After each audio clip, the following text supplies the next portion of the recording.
반갑습니다. 여러분의 계좌를 지키는 파수꾼 머니데디입니다. 오늘 영상은 평소보다 조금 더 비장한 마음으로 준비했습니다.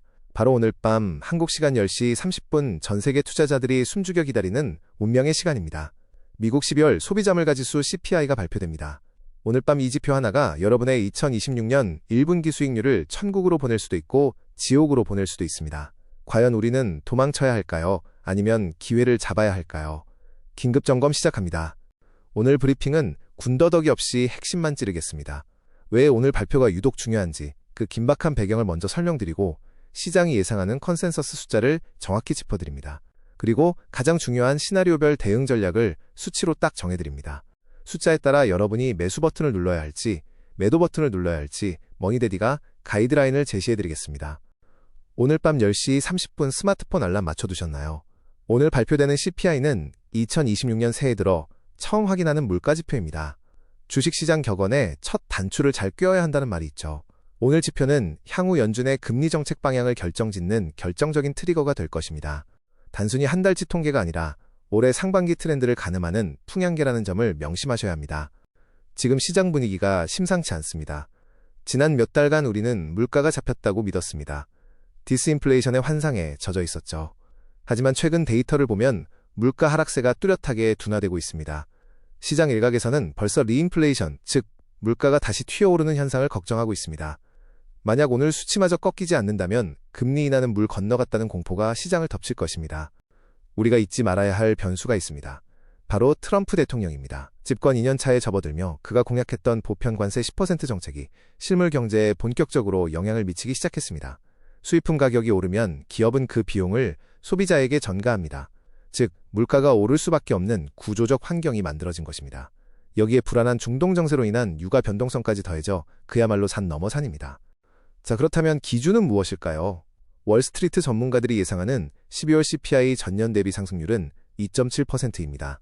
이 숫자를 머릿속에 각인시키세요. 오늘 밤의 싸움은 이 2.7%를 지키느냐 뚫리느냐의 공방전입니다. 시장은 이미 이 정도 수치는 가격에 반영하고 있습니다. 하지만 이보다 높게 나온다면 그것은 전혀 다른 이야기가 됩니다. 첫 번째 시나리오입니다. 우리가 가장 바라는 베스트 케이스죠. 만약 CPI가 2.6% 이하로 나온다면 어떻게 될까요?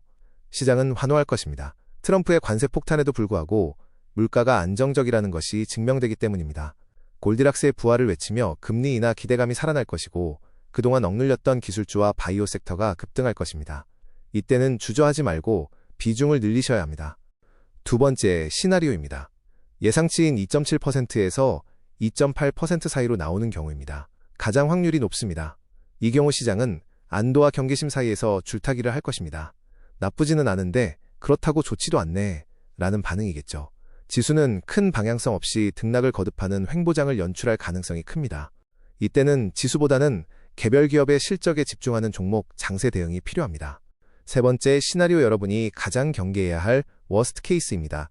만약 숫자가 2.9%를 찍거나 3%대로 진입한다면 뒤도 돌아보지 말고 리스크 관리에 들어가야 합니다. 이는 인플레이션이 다시 시작되었다는 명백한 신호입니다. 연준은 금리 인하는커녕 추가 긴축을 고민해야 할지도 모릅니다.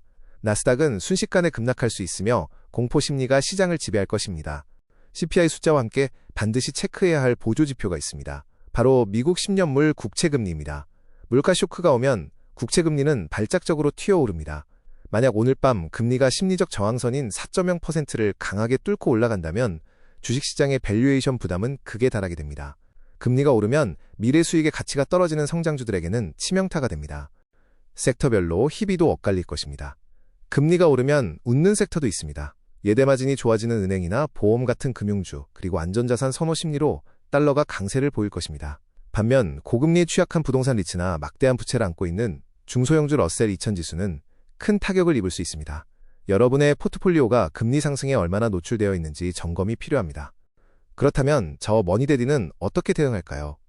제 원칙은 확고합니다. 도박하지 마라입니다. 발표 10분 전 홀짝 게임하듯이 풀매수 들어가는 것은 투자가 아니라 도박입니다. 변동성 지수인 VIX가 확대되는 구간에서는 예측보다 확인이 중요합니다. 설령 2.6%가 나와서 주가가 오르더라도 확인하고 무릎에서 사서 어깨에 파는 것이 훨씬 안전하고 현명한 전략입니다. 또한 해지 전략을 준비해야 합니다. 저는 오늘 같은 날 포트폴리오의 최소 10%에서 20%는 현금으로 들고 있거나 달러 자산을 보유하는 것을 추천합니다. 현금도 종목이라는 말 들어보셨죠? 시장이 급락할 때 현금은 여러분의 멘탈을 지켜주는 가장 강력한 무기입니다. 소나기가 내릴 때는 잠시 처마 밑에서 비를 피하는 여유관망의 미학이 필요합니다. 오늘 내용을 요약해보겠습니다. 첫째, 시장의 눈높이는 2.7%입니다. 둘째, 2.9% 이상 나오면 미련 없이 도망치거나 인버스 헤지를 고려하십시오. 셋째, 발표 직후 국채금리의 발작 여부를 반드시 모니터링하십시오. 이 세 가지만 기억하셔도 오늘 밤 시장의 파도에 휩쓸려 계좌가 녹아내리는 일은 막을 수 있습니다. 투자의 세계에서 살아남는 자는 강한 자가 아니라 살아남는 자가 강한 것입니다. 오늘 밤 어떤 숫자가 나오든 냉철하게 대응하시길 바랍니다. 부디 내일 아침 여러분의 계좌가 붉은 상승 불빛으로 가득 차기를 기원합니다. 오늘 내용이 도움 되셨다면 구독과 좋아요, 알림 설정 부탁드립니다. 이상 머니데디였습니다.